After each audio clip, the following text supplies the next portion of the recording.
दोस्तों नमस्कार। मैं ना सुनांचली कथा कहानी और उपन्यास के इस अंक के साथ पुनः हाजिर हूँ। दोस्तों इस समय हम लोग सुन रहे हैं उपन्यास कितने पाकिस्तान, जिसे लिखा है कमलेश्वर ने। दोस्तों अब तक मैं इस उपन्यास के 33 भागों का वाचन अपने वाचन के पिछले क्रम में कर चुका हूँ।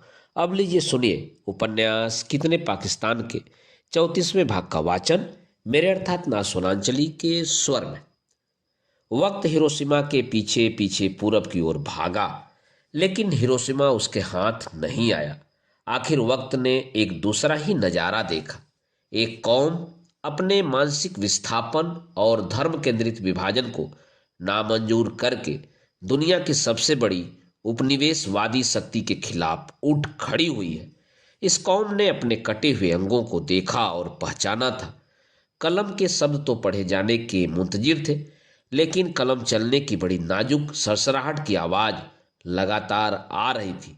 यह कलम दिल्ली के कूचे बल्ली मारान की एक हवेली में चल रहा था, जहां कौम का तुर्क असद उल्ला खां उर्फ मिर्जा नौसा तकल्लुस गालिब, जिसके दादा कौकीन बेग खां समरकंद से दिल्ली आए थे और बादशाह शाह आलम के दरबार में 50 घोड़े और नक्कारा निशान से नौकर हुए थे। उन्हीं के अकबराबाद आगरा के घर में असद उल्ला खां पैदा हुआ था। उसका सगा चाचा नसरुल्ला बेग खां उस वक्त मरहठों की तरफ से अकबराबाद का सूबेदार था। यह आपसी वजहदारी और एक हिंदुस्तानी कौम बनाने की तैयारी थी। उन्हीं दिनों असद उल्ला खां गालिब दिल्ली पहुंचे, उमराव बेगम से शादी के बाद। दिन अच्छे थे बुरे थे। चाचा नसरुल्ला बेग खां हिंदू मराठों के सूबेदार बने और हिंदू मुस्लिम रंजिश की जगह आपसी यकीन और दोस्ती के पुलों की तामीर शुरू की। लेकिन यह अंग्रेजी हुकूमत को पसंद नहीं था और फिर फिरंगी फौज के जनरल लेक ने एक नज़ारा देखा तो सकते में आ गया। दारा सिकोह का वह धड़ जो कत्ल के बाद लाल किले के लाहौरी दरवाजे पर लटकाया गया और 3 दिन बाद जिसकी मैयत को गुस्ल और कफन दिए बगैर नमाजे जनाजा अदा किए बिना हुमायूं के मकबरे में दफन कर दिया गया था, वह जमी जोत धड़ करवट लेता हुआ जागा था। और उधर उसी का वह सिर जो नेजे की नोक पर चांदनी चौक के चौराहे पर लटकाया गया था, आंखें खोल खोल कर हल्की सी उम्मीद लिए मुस्कुराया था। हुमायूं के मकबरे से वह धड़ धरती तोड़कर बस्ती दरियागंज की ओर चल पड़ा था और चांदनी चौक में लटका हुआ सिर नेजे से उतरकर अपने धड़ से मिलने के लिए उसी दिशा में बढ़ चला था। यह सन 1857 की 11 मई का दिन है। दिल्ली का लाल किला, आखिरी मुगलिया शहंशाह बहादुर शाह जफर की आवाज हवाओं पर तैरती हुई आ रही थी। हिंदुस्तान की आज़ादी की जंग का ऐलान किया जा चुका है। बक्सर की लड़ाई के बाद गुलामी की जो जिल्लत मुल्क ने झेली है, उससे निजात पाने और गुलामी के खात्मे का वक्त आ गया है। तवारीख ने करवट बदली है। अब फिरंगी हुकूमत को जड़ से उखाड़ फेंकना ही हमारा मकसद है। हमारा यह बयान दरबारी जुबान फारसी में नहीं, आम जनता तक पहुंचाने के लिए हिंदी और उर्दू में जारी किया जाए। और जगह जगह मुनादियां पिटने लगी, खलक खुदा का, मुलक बादशाह का। सुनो सुनो इतला सुनो, हर खासो आम सुनो, ढम ढम। गद्दी नसी मुगल बादशाह बहादुर शाह के फरमान पर कान धरो, ढम ढम ढम ढम ढमाढम। हुक्म है कि गैर मुल्की फिरंगियों को अपने मुल्क से खदेड़ दो, ढम ढम।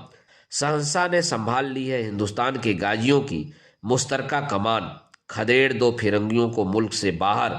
यही है शहंशाह का ऐलान और फरमान, डम डम डम डम डम डम डम। उधर पूर्वी इलाके से आवाजें उठने लगी। लखनऊ और अवध के बासिंदों, जंग का ऐलान हो चुका है। बेगम हजरत महल की छाया में खड़ा 14 बरस का नवाब विजरिस कदर ऐलान पढ़ रहा है। सब हिंदू और मुसलमान जानते हैं कि हर इंसान को 4 चीजें बहुत अजीज हैं। पहली मजहब और ईमान, दूसरी इज्जत और शान, तीसरी अपनी और अपने लोगों की जान, चौथी अपनी आज़ादी और अपने पुरखों की जायदाद। यह सभी को अपनी हुकूमत में हासिल थी। कोई हुकूमत अपने बसिंदों के मजहब और हुकूक में दखलंदाजी नहीं करती थी। लेकिन इन फिरंगियों ने हमारी रवायतों को तोड़ा है। सियासी साजिशों से हमारे मुश्तरका वजूद पर हमला किया है। इसलिए आप चाहे मुसलमान, सैयद, शेख, मुगल या पठान हो, या हिंदू, ब्राह्मण, छत्री, कायस्थ या महाजन हो, जंगे आज़ादी का ऐलान हो चुका है। इन फिरंगियों को अपने मुल्क से हमेशा हमेशा के लिए बेदखल कर दीजिए। लखनऊ की चिनगारियां बरेली पहुंची और रुहेलखंड के अफगानों ने भी जंग का ऐलान किया। कालपी में नाना साहब और तात्या टोपे ने क्रांति के लिए कमर कस ली और उधर झांसी की महारानी लक्ष्मीबाई ने अंग्रेजी सत्ता के मनमाने फैसलों का विरोध करते हुए क्रांति पथ पर कदम बढ़ा दिए। झांसी की रानी लक्ष्मीबाई ने घोषणा की, मैं अपनी झांसी नहीं दूंगी, और तोपों के दहाने खुल गए। महारानी लक्ष्मीबाई ने कमान संभाली। तोपची गुलाम गौस खां आप दक्षिणी भुज पर रहेंगे, कुंवर सांगर सिंह खंडेराव फाटक को संभालेंगे, खुदाबख्श रहेंगे सैयद फाटक पर, और ओरछा फाटक को संभालेंगे दुल्हाजू साहब। दिन में सारे मोर्चों और तोपखानों की जिम्मेदारी आपकी ही रहेगी, और रात के दौरान इन्हें सुंदर मुंदर, काशीबाई, बक्सीन, जूही और मोतीबाई संभालेंगी। फिर रणभेरी बजने लगी। तात्या टोपी और नाना साहब ने अंग्रेजी फौजों से लोहा लिया। आरा बिहार में जगदीशपुर के राजा कुंवर सिंह ने युद्ध का घोष किया। फैजाबाद ने ललकारा, बेदखल कर दो इन जालिम फिरंगियों को। आज़ादी की यह जंग सबकी है। अपने अपने दीन और धर्म से ऊपर है अपने मुल्क और अपनी कौम की आज़ादी। और दिल्ली से शहंशाह बहादुर शाह ने आवाज़ दी। अब पूरा हिंदुस्तान एक जिंदा दिल कौम की तरह जाग उठा है। अब न कोई हिंदू है न मुसलमान। अब इस मुल्क का हर फरहजंद सिर्फ हिंदुस्तानी है, सिर्फ हिंदुस्तानी। लेकिन हमें मालूम है, फिरंगियों ने साजिश करके हमारे कुछ गद्दार मुल्ला मौलियों, पाखंडी पंडों महंतों और खुद हमारी शाही खानदान के अमीर उमरा लोगों को तोड़ लिया है। सैनिक कमांडर लॉरेंस और फाइनेंस कमिश्नर मार्टिन गिवंस ने इन गद्दारों के सामने तख्तोताज, जायदाद और बेशकीमती खिलवंतों, जागीरों का लुकमा फेंका है। वक्त ने तायीद की। ग्वालियर ने लक्ष्मीबाई का साथ देने से गुरेज किया, पनाह देने से परहेज किया। कालपी बिठूर के एक कंपनी परस्त जमींदार ने तात्या टोपे के साथ गद्दारी की, उसी तरह जैसे काबुल के मालिक जीवन उर्फ बख्तियार खां ने दारा सिकोह के साथ की थी। शहंशाह बहादुर शाह के एक सिपह सालार ने दिल्ली का कश्मीरी दरवाजा अंग्रेजी फौज के लिए खोल दिया। अवध में पुराने दुश्मनों और नाराज खानदानी उमराओं की मीटिंग मार्टिन गिवंस की कोठी पर हुई। उसमें मुअत्तिल नवाब अहमद अली खां, पुराने वजीर मोहम्मद इब्राहिम सरफुद्दौला के अलावा बुजुर्ग चचा साहब नवाब मिर्जा हुसैन खां भी शामिल रहे हैं। यही हिंदुस्तान के सामंतों, नवाबों और रियासतदारों का सबसे पतित रूप है। इन्हीं और इन्हीं तरह के लोगों के चलते शहंशाह बहादुर शाह को हुमायूं के मकबरे से कैद किया गया।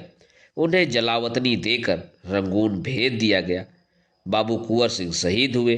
तात्या टोपे को फांसी पर लटका दिया गया। झांसी की रानी को ग्वालियर में अपना बलिदान देना पड़ा। बेगम हजरत महल और नाना साहब को नेपाल में शरण लेनी पड़ी। फिर उनका कुछ पता नहीं चला। हिंदुस्तान की 1857 की आज़ादी की लड़ाई खुद हिंदुस्तानियों के कारण पराजय में बदल गई। खुद बादशाह बहादुर शाह अपनी जान बचाने के लिए सूफी संत हजरत निजामुद्दीन औलिया की दरगाह पर पहुंचे। आज़ादी की जिस लड़ाई की कमान उन्होंने संभाली थी, उसे लेकर अब वह पछताते नजर आ रहे थे। असल में बादशाह बहादुर शाह शायर नहीं, कायर था। यह आप कैसे कह सकते हैं? अर्दली महमूद अली ने वक्त से पूछा। इसके लिए दरगाह निजामुद्दीन औलिया के सूफी संत दरवेश ख्वाजा हसन निजामी साहब से सब दरियाफ्त कर लो। वे तो यहीं हमारे साथ मौजूद हैं। अर्दली ने हसन निजामी साहब को पूछती आंखों से देखा। मैं बताता हूँ, हसन निजामी साहब ने कहा। मेरी स्वर्गीय माँ ने अपने पूज्य पिता हजरत शाह गुलाम हसन साहिब से सुनी यह कहानी बताई थी कि जिस दिन बहादुर शाह दिल्ली के किले से निकले तो सीधे दरगाह हजरत निजामुद्दीन औलिया में हाजिर हुए। मेरे नाना साहिब ने देखा कि वे मजार मुबारक में सिरहाने दरवाजे से टेक लगाए बैठे हैं। सहसा 3 वक्त से भूखे थे। उनकी सफ़ेद दाढ़ी धूल और पसीने से अटी हुई थी। वे बोले, अब इसमें शक की कोई गुंजाइश नहीं है कि मैं हिंदुस्तान के तख्त पर तैमूर की आखिरी निशानी हूँ। मैं जानता था कि मेरठ के यह कमबख्त बागी सिपाही मुंहजोर हैं और उन पर यकीन करना गलती है। वे खुद भी डूबेंगे और मुझको भी ले डूबेंगे।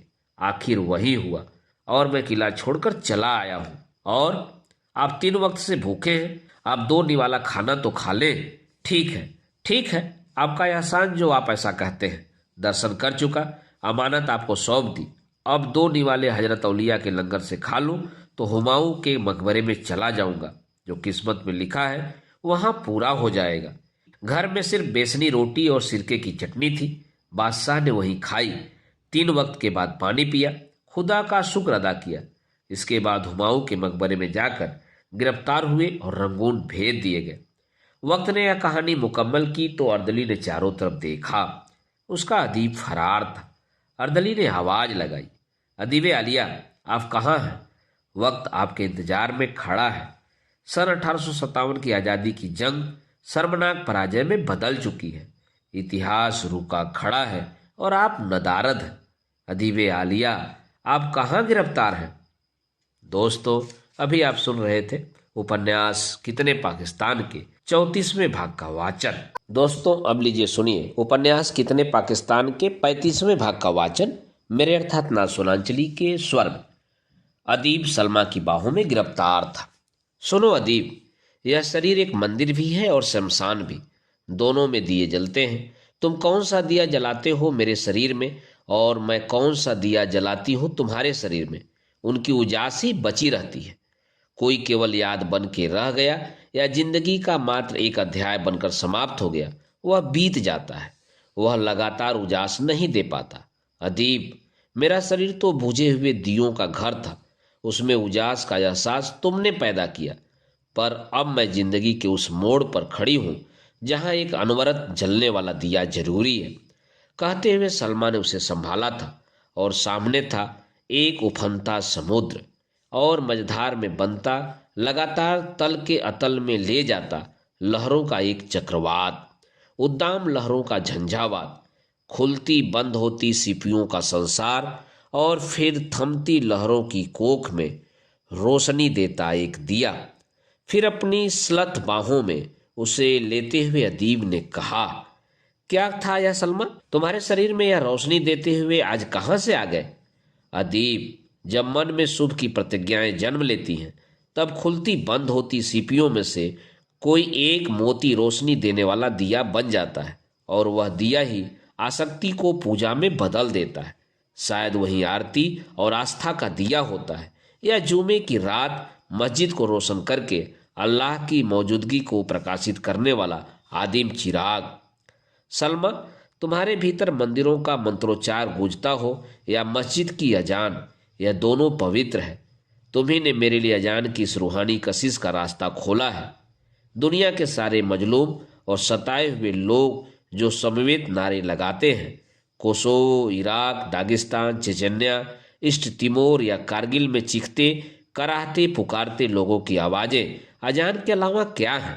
वे अपने अपने अल्लाह को पुकारते हैं और अल्लाह एक है, इसलिए सारे मजलूमों की आवाज़ें उसी तक पहुंचती हैं। अदीब, यह तो आपने ठीक कहा, लेकिन आज मैं एक फैसला लेने आई हूँ। फैसला? कैसा फैसला? अदीब ने चिंता से पूछा। यही कि आज के जलते दिए की रोशनी लेकर मैं आपको आज़ाद कर देना चाहती हूँ। सलमा ने कहा, मतलब यही कि अब मेरा बेटा बड़ा हो रहा है और वह अब मुझसे आपके बारे में कुछ पूछेगा तो मेरे पास कोई जवाब नहीं होगा कि आप मेरे कौन हैं। यानी यही कि अब मुझे आपके और अपने बेटे के बीच किसी एक को चुनना होगा। सलमान, तुमने मुझे तो पूरा कर दिया, मेरे संकुल और विस्थापित होते वजूद को एकांतिक बनने से बचा लिया, लेकिन तुम्हारा बेटा अभी उम्र की लिहाज से अधूरा है। उसे अपनी पहचान और वजूद की ज़्यादा ज़रूरत पड़ेगी, इसलिए तुम मुझे मत चुनो। अगर मैं आपको चुनना चाहूँ तो तब बेटा कहाँ रहेगा? वह नाना नानी के साथ पटना में रह सकता है या फिर बड़े नाना के साथ क्वेटा पाकिस्तान में। यानी हम अपने बेटे के लिए एक और विभाजन कर दें? नहीं सलमा, यह इतिहास के साथ दोबारा दगा करना होगा। तुम्हारा बेटा नाना नानी के साथ हिंदुस्तान में जिए या बड़े नाना के साथ पाकिस्तान में, वह अपने वजूद की बुलंदियां हासिल कर सके, यही हमारे फैसले का केंद्र होना चाहिए। अब यह तुम पर है कि तुम किससे चुनती हो। अदीब, तुमने मुझे रोशन जिंदगी दी है। तुमने मेरी कोख में जलता हुआ दिया देखा है। सोहराब मेरी कोख का जलता हुआ चिराग है। लेकिन जरूरत पड़ी तो कहते कहते सलमा खामोश हो गई। तो अदीब ने पूछा, तो मैं आपको नहीं अपने बेटे सोहराब को चुनूंगी। एक पल के लिए वह अवाक सा सलमा को देखता रह गया। वह उसका दिल रखने के लिए झूठ भी बोल सकती थी। जब औरत झूठ बोलती है तब वह बहुत खूबसूरत लगती है। जब वह सच बोलती है तो उससे भी ज्यादा खूबसूरत लगती है। उसने सलमा की खूबसूरती को फिर भर आंख देखा और सलमा ने उसे। आमीन। अदीब ने दुआ की, पर पूछा, मैं तुम्हारे बगैर कैसे रह पाऊंगा।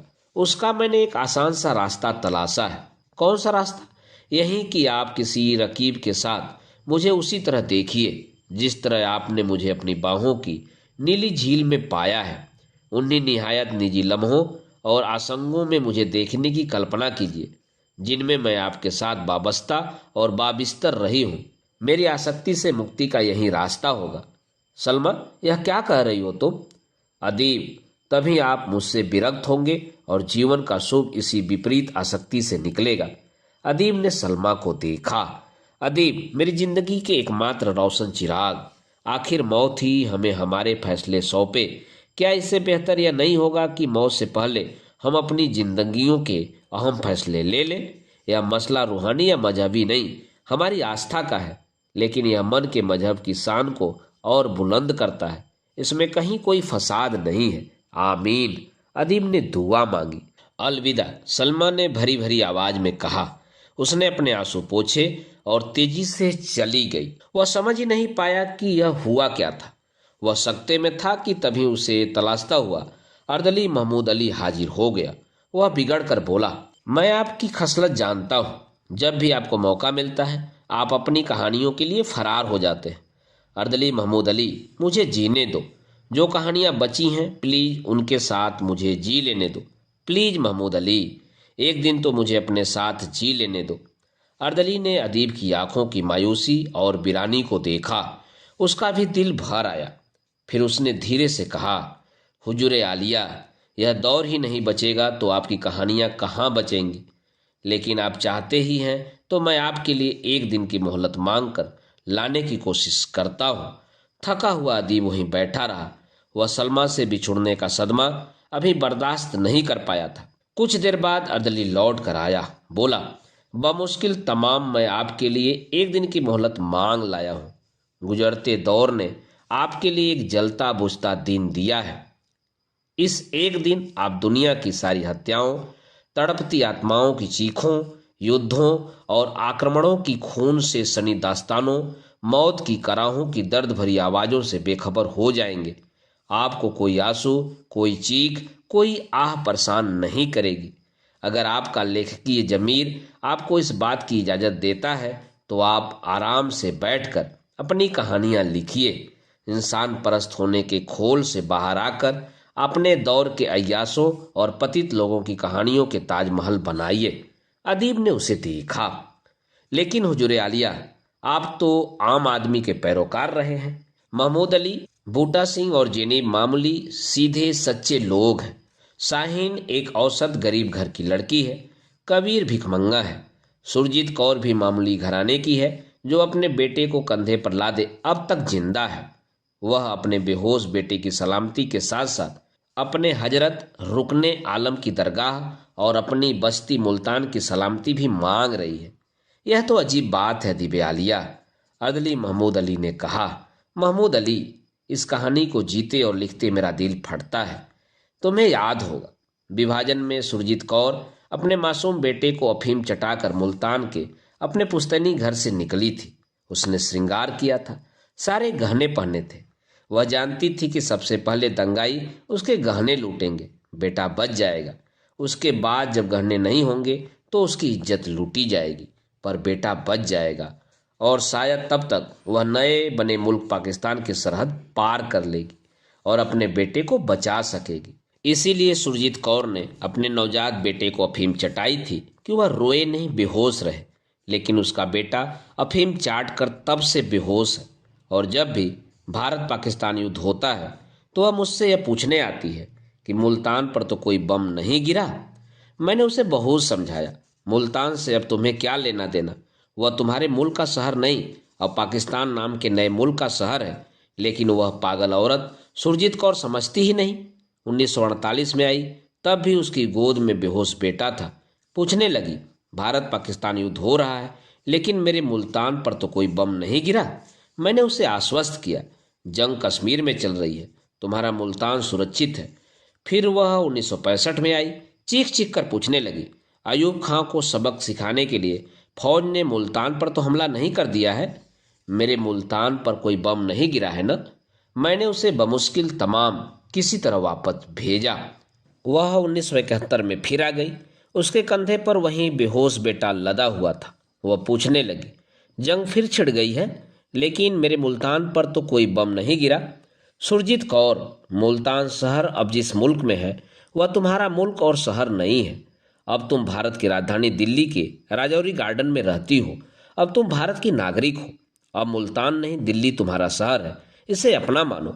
वह तो मैं मानती हूँ, लेकिन मुल्तान तो मुल्तान है, उस पर कोई बम नहीं गिरा। नहीं, मुल्तान सुरक्षित है और शिमला समझौता हो गया है। अर्दली ने उसे गौर से देखा।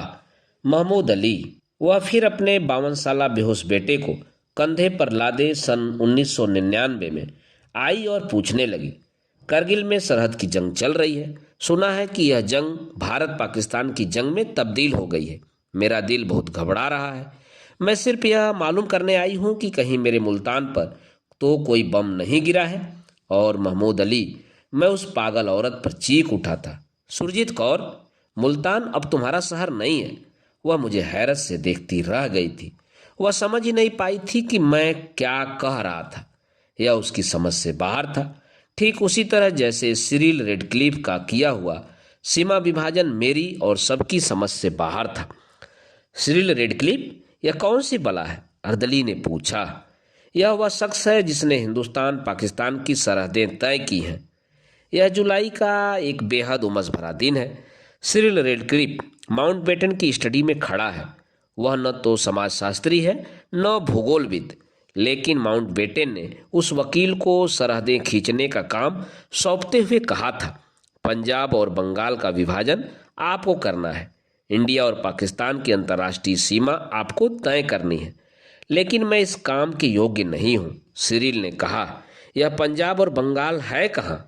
वह नक्शे में मौजूद है। माउंटबेटन ने कहा, इसके लिए मुझे पंजाब और बंगाल का विधिवत दौरा करना होगा ताकि मैं इन सूबों को देख सकूं। वह मुमकिन नहीं है, वक्त बिल्कुल नहीं है। जुलाई चल रहा है और अगले महीने अगस्त की 15 तारीख तक हर हालत में हमें पार्टीशन का काम पूरा कर देना है, माउंटबेटन ने शालीन सख्ती से कहा। तभी वायसराय की स्टडी में कबीर घुस पड़ा और चीखा, लाट साहब, जिस बैरिस्टर के हाथ में तुमने कसाई का छुरा पकड़ा दिया है, इसे तो यह तक नहीं मालूम कि जौ और गेहूं में फर्क क्या होता है। यह कसाई पंजाब का बंटवारा करेगा। अभी माउंटबेटन और रेडक्लिफ कुछ भी समझ नहीं पाए थे और कबीर उसी सांस में चीखता गया, इस कसाई को यह नहीं मालूम कि रोहू और हिल्सा में अंतर क्या होता है। यह बंगाल का बंटवारा करेगा।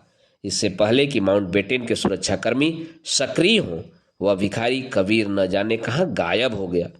और उस शाम बहुत उद्विग्न और अशांत सिरिल रेडक्लिफ धौला कुआं के उस रीज पर घूम रहा था जहां से सन 1857 में अंग्रेजों की फौज ने ब्रिगेडियर जॉन निकलसन की कमान में लाल किले पर धावा करने के लिए कूच किया था।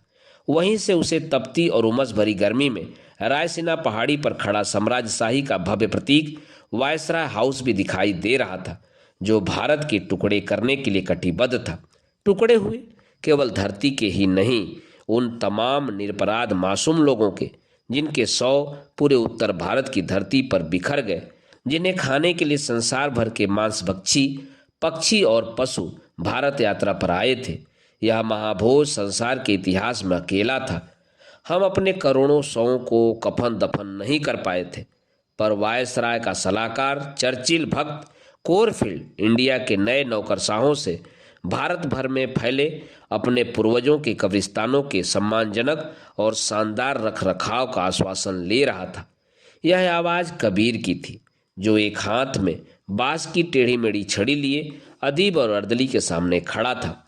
अरे कबीर, तुम अभी अभी तो तुम वायसराय की स्टडी में खड़े श्री रेडक्लिफ को डांट रहे थे। वह तो बहुत दिन हुए, उसे छोड़ो अदीब। मुझे तो तुम उस बूटा सिंह की कहानी बताओ जो जेनिफ से शादी करने के बाद बहुत खुश था। पार्टीशन के बाद शायद पहली खुशी जेनिफ और बूटा सिंह के हिस्से में आई थी। हाँ कबीर, शायद तुम ठीक कह रहे हो। हत्या, जीना और तबाही की खूनी प्रलय के बाद बूटा सिंह और जेनी भी पहले आदम और हव्वा थे, जिन्होंने वर्जित का फल खाने का पुण्य प्राप्त किया था। नहीं तो प्यार इस दुनिया में जिंदा नहीं बचता। सिर्फ जीना और वासना के बिजबिजाते हुए नाले पर नाले यहाँ बह रहे होते। अदीब ने कहा, हाँ, उन दिनों मैं पाकिस्तान में था। तब मैंने उसे एक छोटी सी बच्ची के साथ देखा था, पर कोई बात नहीं कर पाया। न मालूम क्यों वह पाकिस्तान आया था। तुम्हें नहीं मालूम? मैं बताता हूँ, अदीब ने कहा। हुआ यूं था कि बूटा सिंह और जेनिब के सुख को उसके भाई बंद नहीं देख पाए थे। उन दिनों एक समझौते के तहत पाकिस्तान में लूट ली गई हिंदू औरतों और हिंदुस्तान में अगवा कर ली गई मुसलमान औरतों को तलाशा जा रहा था। बूटा सिंह के सगे भतीजे ने जाकर फौज के तलाशी दस्ते को खबर कर दी। उसी शाम ब्याहता जेनिब को उसके घर से उठा लिया गया। फौज ने उसे दिल्ली के एक शरणार्थी कैंप में पहुंचा दिया। बूटा सिंह पर तो जैसे मुसीबतों का पहाड़ टूट पड़ा। उसने अपनी मासूम बच्ची तनवीर कौर को उठाया और अपनी बीबी और तनवीर की मां की तलाश में निकल पड़ा। बीच में अर्दली महमूद अली ने दखल दिया। अदीब आलिया, आपको एक दिन की मोहलत मिली थी। सूरज अब डूबने वाला है। अगर इजाजत हो तो मैं जल्दी जल्दी वक्त रहते सूरज डूबने से पहले जेनिब और बूटा सिंह की कहानी बता डालूं। लेकिन मैं तो यह कहानी इसके तमाम बेहद खूबसूरत और तकलीफ देह प्रसंगों के साथ लिखना चाहता हूँ। यह अप्रतिम कहानी रचना बन सकेगी तो सदियों जीवित रहेगी। इसे लिखने के लिए मुझे वक्त चाहिए। अदीब बोला, जिद मत कीजिए हुजूर, यह रचना का दौर नहीं है। जो कहना हो जल्दी जल्दी कह लीजिए, नहीं तो आपकी कहानियां घुट घुट कर दम तोड़ देंगी। तो ठीक है, यहाँ एक छोटी सी कब्र खोदो और मेरे कलम को दफना दो। उसके बाद तुम कहानी सुनाने का सिलसिला जारी रखो। अदीब ने हताश और निराश होते हुए कहा। तो कबीर, हुआ यह कि अर्दली ने बूटा सिंह की कहानी का अगला सिरा पकड़ा। बूटा सिंह तो अनपढ़ किसान था, लेकिन तमाम मुश्किलों को पार करता हुआ और जेनिब को तलाशता हुआ वह उस शरणार्थी कैंप में पहुंच ही गया जहां जेनिब को रखा गया था। उस कैंप का इंचार्ज मृदुला साराभाई थी। जब वह उनके दफ्तर में पहुंचा तो मृदुला साराभाई जेनिब से जिरह कर रहे थे। तुम्हारा मजहब? इस्लाम। शादी के बाद इस्लाम बदला नहीं गया? नहीं। तुम्हें बूटा सिंह ने अगवा किया? नहीं। तुम्हारे घर वाले सरहद पार पाकिस्तान चले गए? हाँ, आधे लोग चले गए, बाकी लोग यहीं हैं। तो तुम आधे लोगों के साथ पाकिस्तान क्यों नहीं गई? यह जरूरी नहीं था। मुझे अपनी पसंद का मर्द मिल गया था। लेकिन तुम तो मुसलमान हो और बूटा सिंह सिख। तुम्हें इंडिया में रुकना नहीं चाहिए था। क्यों? इसी इंडिया में करोड़ों मुसलमान अभी भी रुके हुए हैं। क्या यह जरूरी है कि हर मुसलमान पाकिस्तान चला ही जाए? मुझे पाकिस्तान की जरूरत नहीं है, जेनिब ने कहा। तब तक आंसू भरी आंखों को बूटा सिंह ने पोंछा और अपनी बेटी तनवीर कौर को मृदुला साराभाई के कदमों में डालते हुए कहा, यह हमारी औलाद है, हम शादीशुदा हैं। मुझे मेरी बीबी और मेरी बेटी की माँ वापस दे दीजिए। मैं अपनी बीबी को बेपनाह मोहब्बत करता हूँ, मेरे साथ इंसाफ कीजिए। कहते कहते बूटा सिंह रो पड़ा। नहीं, तुम मर्दों की मोहब्बत पर यकीन नहीं किया जा सकता। यहीं पर मोहब्बत की एक और कहानी मौजूद है। अदीब ने दखल दिया। मृदुला साराभाई भारत के प्रधानमंत्री जवाहरलाल नेहरू की प्रेमिका थी। वे दुनिया के दुख दर्द से दूर एक बेहद खूबसूरत मुजस्सिम औरत थी। लेकिन पार्टीशन के साथ खून का जो सैलाब आया था, उसने 3 मूर्ति भवन में नेहरू के बिस्तर को इस कदर भिगो दिया था कि उन जैसा जज्बाती और इंसान परस्त इंसान उस पर सो नहीं सकता था। उस वक्त नेहरू जैसे आदर्शवादी इंसान को एडविना माउंटबेटेन का रूहानी कंधा मिला था। मृदुला साराभाई जैसी मुजस्सिम मांसल प्यार की पुतली नेहरू जी की इस रूहानी यंत्रणा को ग्रहण नहीं कर पाई थी। उसने एडविना को अपना रकीब माना था और नेहरू को एक बेवफा आशिक। इसीलिए उसने बूटा सिंह की मोहब्बत पर यकीन नहीं किया था और मन ही मन मर्दों की बेवफाई से बदला लेने के लिए उसने नेहरू का बदला बूटा सिंह से ले लिया था। यह सच है, अर्दली ने कहा। सूरज डूबने वाला है और कहानी जल्द से जल्द खत्म करनी है। तो फिर हुआ क्या? कबीर ने पूछा। मुसलमान होने के नाम पर जेनिब को पाकिस्तान में उसके घर वालों के सुपुर्द कर दिया गया। जेनिब को पाने के लिए बूटा सिंह ने कलमा पढ़ा और मुसलमान हो गया। अपना नाम उसने जमील अहमद मंजूर किया और बेटी तनवीर कौर का नया नाम उसने सुल्ताना रखा। और जब उसे पाकिस्तान जाने और अपनी बीबी से मिलने का वीज़ा नहीं मिल पाया तो वह छिप कर राजस्थान की सरहद से पाकिस्तान में दाखिल हो गया। इसके बाद यह कहानी मोहब्बत, कुर्बानी, लगन, बिछुड़न, आस्था, अपमान और अर्ध विक्षिप्त आसक्ति की एक अन्यतम महागाथा है। उसे तफसील से बयान करो महमूद अली। मानवीय संताप और प्यार की वहीं आध्यात्मिक लगन तो मानुष संवेदना और भावना की उदात्ततम गाथा है। अदीब ने टोका। अदीब आलिया, अब कहानियों का वक्त समाप्त हो रहा है। सूरज डूबने के कगार पर है। इसका अंत कबीर को बता दो, नहीं तो आपकी यह कहानी भी अध बीच में अधूरी छूट जाएगी। ठीक है, ठीक है, तुम कहानियों की हत्या कर सकते हो, कहकर अदीब उदासीन हो गया। और तब अर्दली महमूद अली ने बूटा सिंह उर्फ जमील अहमद की कहानी को समाप्त करते हुए कहा। बूटा सिंह उर्फ जमील अहमद ने हर चंद कोशिश की, लेकिन जेनिब उसे हासिल नहीं हो सकी। जेनिब के घर वालों ने बूटा सिंह को मुसलमान मंजूर नहीं किया। अदालत में जेनिब को बयान नहीं देने दिया गया। हुजूर, विभाजन के साथ मनुष्य की आत्मा के विभाजित हो जाने की यह दारुण कहानी है, क्योंकि जमील अहमद उर्फ बूटा सिंह को मुसलमान होते हुए मुकदमा हारने के बाद पाकिस्तान के कब्रिस्तान में जगह नहीं मिली। उसे उसकी कब्र से खोद कर बेदखल कर दिया गया। जिस स्टेशन की पटरी पर आती ट्रेन के सामने कूदकर उसने अपनी बेटी सुल्ताना के साथ खुदकुशी की थी, वह स्टेशन और पटरी मौजूद है। लेकिन अपनी लाश की गोद में बेटी सुल्ताना को उठाए हुए वह बूटा सिंह उर्फ जमील अहमद मंटो के टोबाटेक सिंह की तरह आपकी अदालत में फैसला पाने के लिए मौजूद है। चलो ठीक है महमूद अली, तुमने गला घोटकर बूटा सिंह और जेनिब की कहानी तो बयान कर दी, लेकिन अभी विद्या की कहानी बाकी है। अदीब बोला। कौन विद्या? वही विद्या जो अपने माँ बाप के साथ सगाई के लिए रोहतक रोड से तागे में रामनगर जा रही थी। तभी कसबाबपुरे के पास दंगा भड़का था और तांगे का घोड़ा पंख लगाकर न मालूम विद्या को कहाँ उड़ा ले गया था। अपनी जिंदगी की उस सबसे खामोश कहानी की तलाश में मैं आज भी भटक रहा हूँ। सूरज डूब चुका है और अदीब आलिया, अब कहानियों को देखने या लिखने का वक्त खत्म हो चुका है। ऐसा मत करो महमूद अली, कबीर ने कहा। मुझे अदीब की सारी कहानियाँ सुननी है। कबीर, अब कहानियाँ सुनने सुनाने का दौर नहीं है। तुम कहानियों को देख सकते हो तो देख लो, यही तो मुश्किल है मेरे दोस्त महमूद अली। कबीर बोला। मेरी आंखों की रोशनी चली गई है। मैं भीख मांगते मांगते अंधा हो गया हूँ। इससे मेरी आमदनी तो बढ़ गई है, लेकिन अब मैं कहानियों को सिर्फ सुन सकता हूँ, देख नहीं सकता। सुख या दुख की आवाज़ें सुन सकता हूँ, दुख या सुख को देख नहीं सकता। दोस्तों, अभी आप सुन रहे थे उपन्यास कितने पाकिस्तान के 35वें भाग का वाचन मेरे अर्थात नासवनांचली के स्वर में। दोस्तों, इस उपन्यास के आगे के भागों का वाचन आप मेरे वाचन के अगले क्रम में सुन सकते हैं। तो जुड़े रहिए कथा कहानी और उपन्यास के साथ और सुनते रहिए। धन्यवाद। नमस्कार।